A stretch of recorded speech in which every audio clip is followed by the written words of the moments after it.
Hey, what's up guys? It's Chris Lee and you are now watching United Destiny Entertainment Tutorials Online.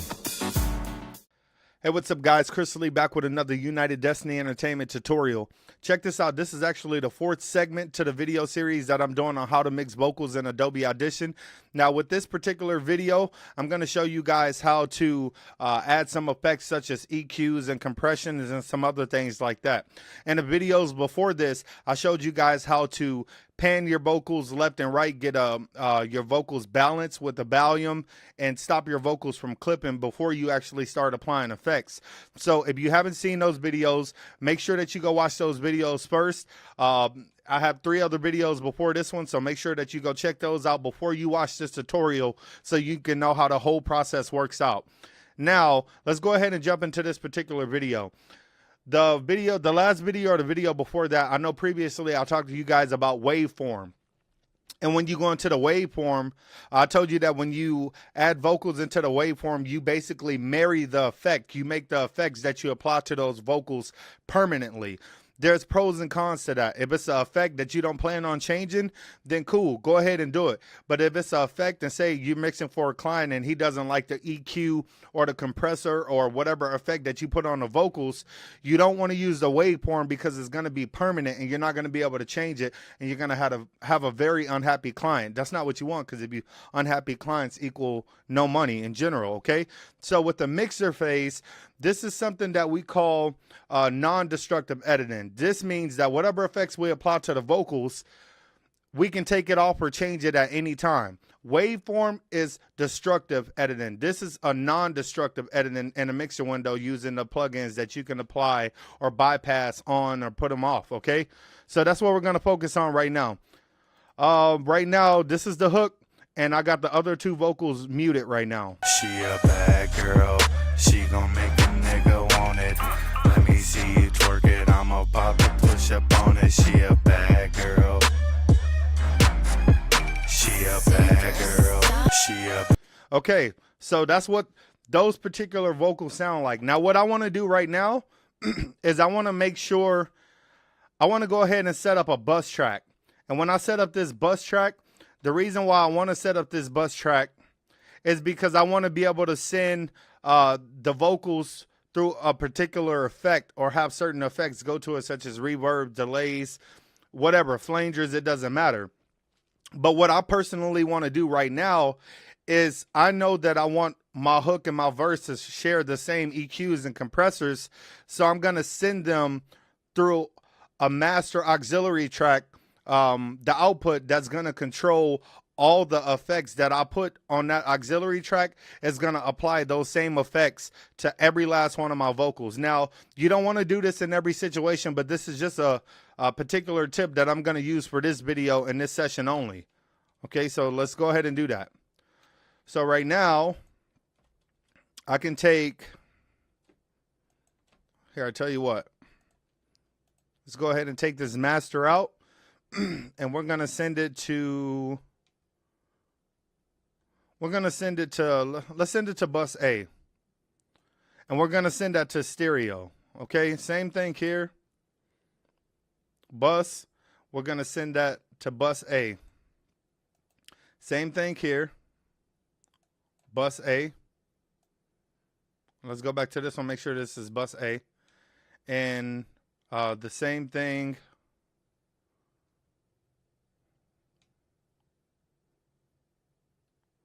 Hook 1. Okay, I see what I did here. So let's check this out. Let's send this back to master. Let's move this out the way. And that's my track there. And matter of fact, let's just go ahead and move this to the end, because I don't want it distracting me right now. That's another bus track that's set up. And I'll show you guys how to do all that stuff later. But yeah, let's send these to bus A, because I want all those particular vocals to go to bus A. Just for the purpose for this video. So check this out. Right now, I'm going to go to bus A, which is here. And I'm going to cut this off, take this out of there. Don't worry about any of that. Change this name to Vox Effects, okay? That's the first auxiliary track that I have in there. All right, so now... Bad girl, she gon' make a nigga want it. you notice that all those effects are going to my auxiliary track that I just set up, because you can see the vocals on the meter. She a bad girl.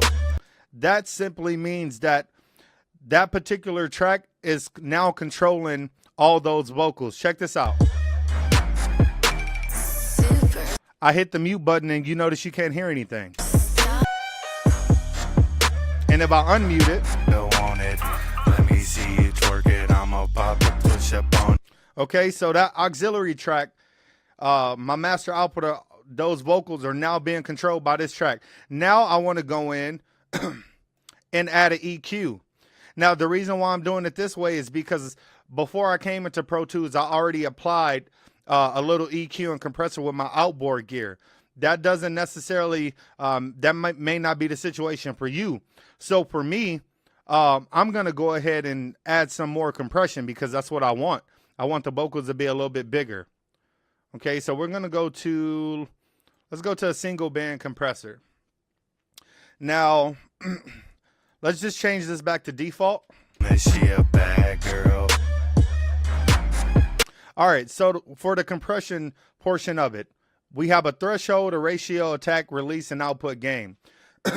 Long story short, the threshold is basically going to take the lowest point of your vocals and set a threshold with the highest point of the vocals. And basically, once you set a threshold, what the compressor is going to do as a whole is going to bring the volume of the lowest points up to the same volume as the loudest points, and the same thing for the loudest points, balance them with the lowest points. So anything that's too low, the compressor is going to balance it out and make it sound louder and give it that dB.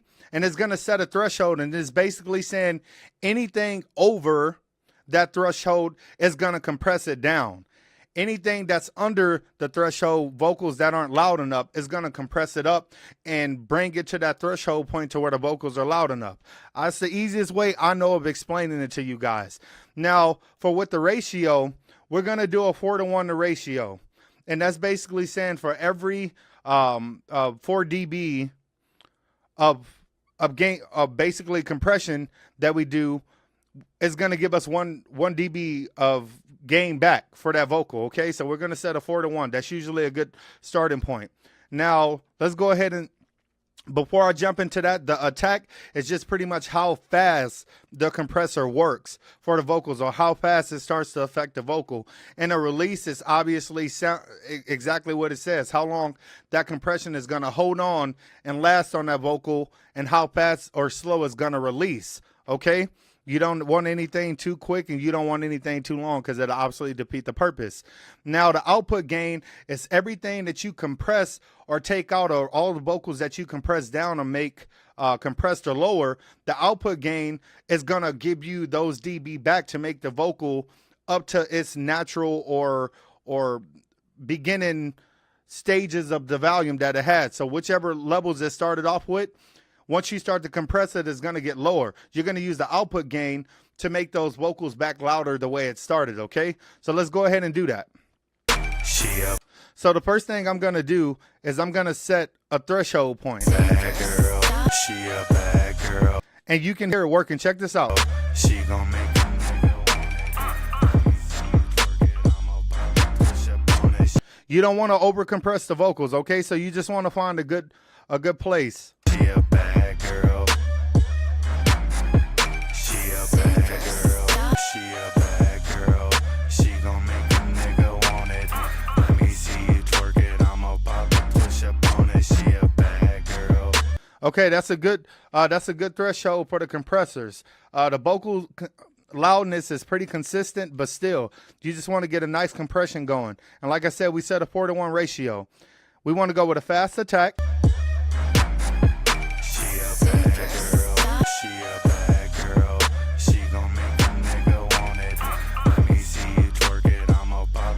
Now, the thing about compressors is whatever volume you started with before the compressor, once you apply the compressor effect, the volume should be exactly the same, except the vocals should sound more compressed, unless you want to go for a louder sound in your compress vocals. In this particular case, I just want to compress the vocals and make them compress but the same volume. And you'll know if that works by toggling this on and off. This is kind of like a bypass. Push up on it, she a bad girl.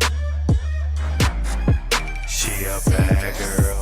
She a bad girl. So notice with the compressor on, the vocals are really low, which means that we need to turn the output gain back up. With the compressor off, the vocals get louder. Check it out. She gon' make a nigga want it.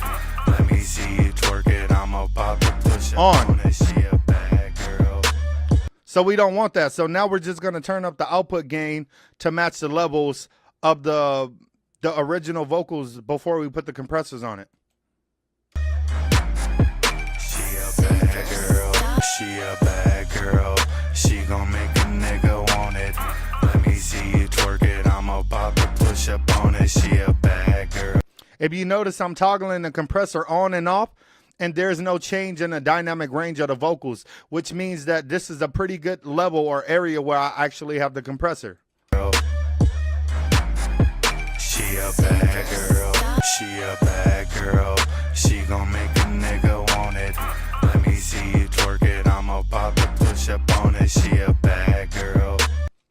So look, that's a good area for the vocals to be compressed, and I want to go ahead and save that right now because I'm pretty happy with that. Okay? That's how you start with the compressor. Now let me go ahead and check the session time and see exactly where I'm at.